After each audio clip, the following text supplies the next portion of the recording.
চলে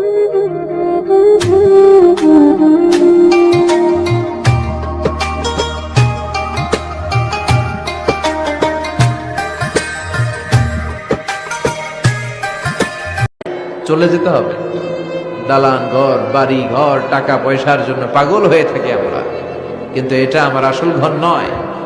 যেই গোসলখানাটারে আমি এত সুন্দর করে টাইলস করে ইটালিয়ান ফিটিংস দিয়ে বানালাম, আমার জীবনের শেষ গোসলটা কি ওই গোসলখানায় হবে? কথা বলেন, যেখানে লাশ ধোয়ায় ওইখানে আমার গোসল হবে, এগুলো আমরা ভাবতে চাই না।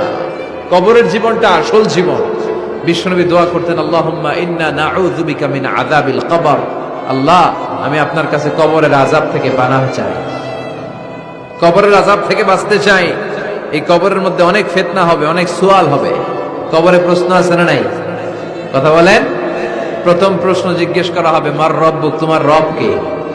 বলেন, আমাদের রব কে? ওয়া মা দীনুক, তোমার ধর্ম কি?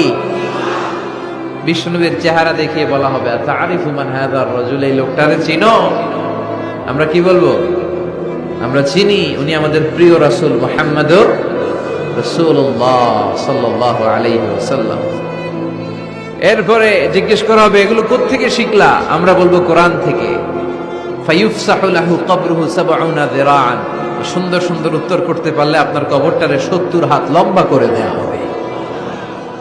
ইফতাহু লাহু বাবুন ইলাল জান্নাহ, জান্নাতের দিকে একটা দরজা লাগিয়ে দেয়া হবে।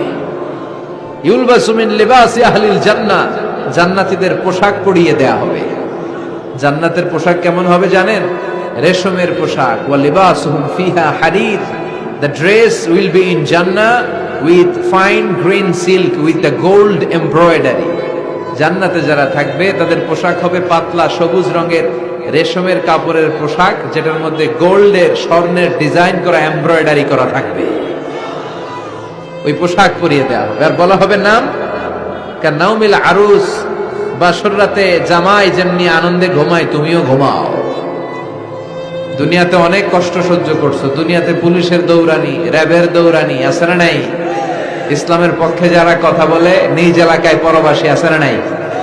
আহা, মামলা হামলা, ঝক্কি ঝামেলা ঝুঁকি একটার পর একটা, তার পিছু ছাড়ে না। সে ঘুমাইতেও পারে নাই, চিল্লায় বলেন ঠিক কিনা? আনন্দের ঘুম আমরা সেদিন দেব ইনশাআল্লাহ। ঘুমেন না? নাম কানাউমিল আরুস, বাসর রাতে বর যেমনি কনেকে নিয়ে ঘুমায় ঘুমাও। দুনিয়াতে ঘুমাইতে পারো নাই, দুনিয়াতে খালি দৌড়াইছো। কি করছো? দৌড়ানির উপরে ছিল। আজকে দৌড়ানি নাই, আজকে দৌড়ানি হবে ওই দৌড়ে।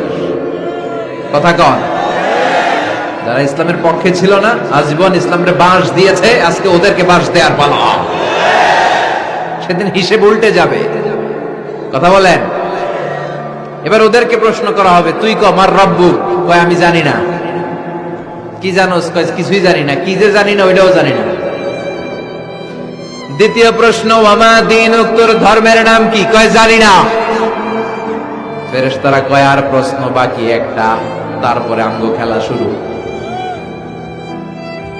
ওমান হাযার রাজুল, do you know this person? দেখো তো এই লোকটারে চিনা চিনা লাগে কিনা। কয় না, চিনি না, আমি কিচ্ছু জানি না, আমি কিচ্ছু মনে করতে পারছি না। খালি আমি মদ খাইতাম আর চিয়ার্স করতাম, এটা মনে আছে। আমি ইসলামের বিরুদ্ধে দৌড়াতাম, ইসলামের পক্ষের শক্তির উপর হামলা চালাতাম, এগুলো মনে আছে। কোরআনের বিরুদ্ধে ছিলাম, ইসলামের বিরুদ্ধে ছিলাম, বিশ্বনবীর বিরুদ্ধে ছিলাম।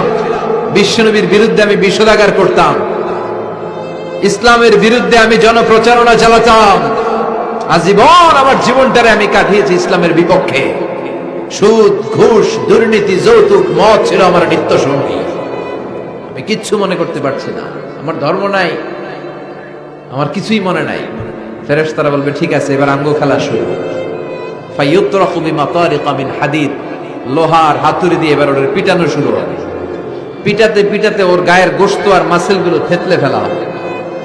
ইয়কালু লিল আরদি ইলতাইমি, জমিনকে বলা হবে চাপ দাও। ফাতাখতালিফু আদলাউ, ওয়াল আয়াযু বিল্লাহ।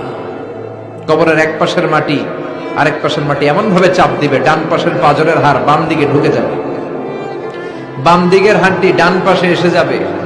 ওর চিৎকারে পুরো কবরস্থানটা থারথার করে কাঁপবে। ওরে বাঁচানোর তখন কেউ থাকবে না। ওর ক্ষমতা, ওর দাপট, ওর হুঙ্কার, ওর অহংকার ওরে বাঁচাতে পারবে না। চিল্লায় বলেন ঠিক কিনা? হাত্তা সা, কিয়ামত পর্যন্ত, কিয়ামত পর্যন্ত এই দুর্বিষহ জীবন সময় তার কাটতে থাকবে। আল্লাহ কবরের এই আযাব থেকে তুমি আমাদেরকে বাঁচাও।